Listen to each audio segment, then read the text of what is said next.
Hello YouTube! Alam ko na marami ang gustong mag-unlock ng Smart Bro Pocket Wi-Fi MF65M.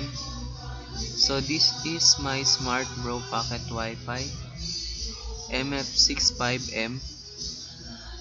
So paano ba siya ma-unlock? So I will teach you today how to unlock Smart Bro MF65M.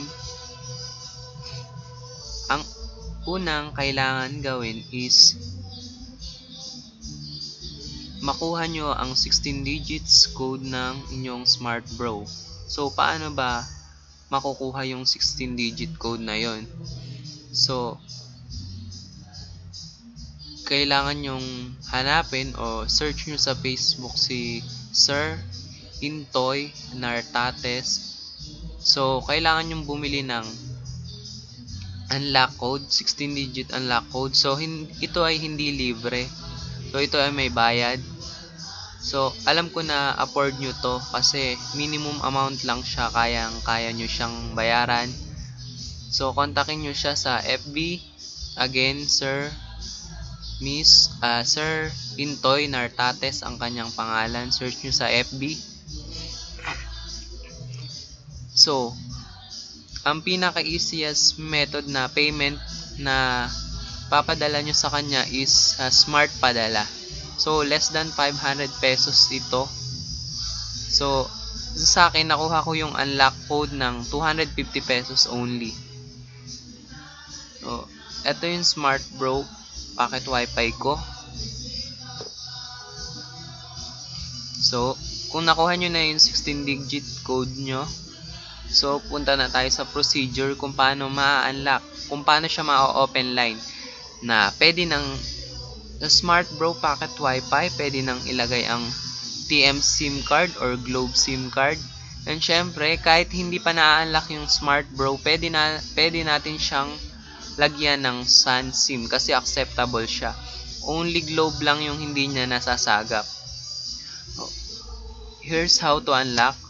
So, ang first procedure natin is insert TM Globe SIM card to your pocket Wi-Fi, then power on. So, mag-i-insert ka ng invalid SIM. Ang invalid SIM lang sa kanya is TM and Globe.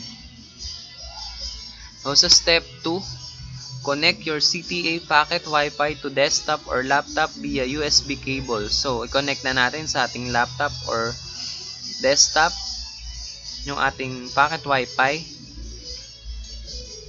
Then log into your browser with the URL 192.168.1.1. So, ito yung dashboard nyo. So, ang password nya is Smart Bro. So, pag nakapasok na kayo, now, go to settings. Under settings, network setting. So, pag nakapasok na kayo sa network setting, and then under APN. So, sa APN. So, press F12 or Control plus Shift plus I. Or right-click and inspect element. So, may hahanapin tayo. So, pag nag-pop up na yung inspect element, press Control plus F. Then, find keyword unlock. So, pagka nag-pop up na yon, Control F, and then isa-search nyo doon yung word na unlock. And then, ito ang lalabas. May tatlo siyang none. So, double click nyo lang yon, then i-replace nyo sa yes. Etong tatlo na to. Display none. So, yung none na yon, i-replace nyo as yes. So, pagkatapos no, na-replace nyo na ng yes, then hit enter. So, ito na ang lalabas. The network is locked. The device is network locked. Please contact your service provider.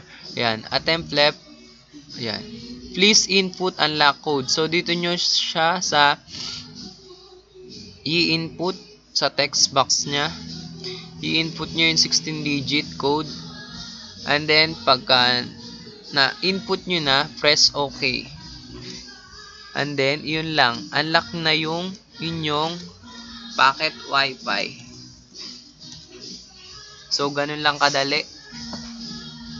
Salamat sa panonood.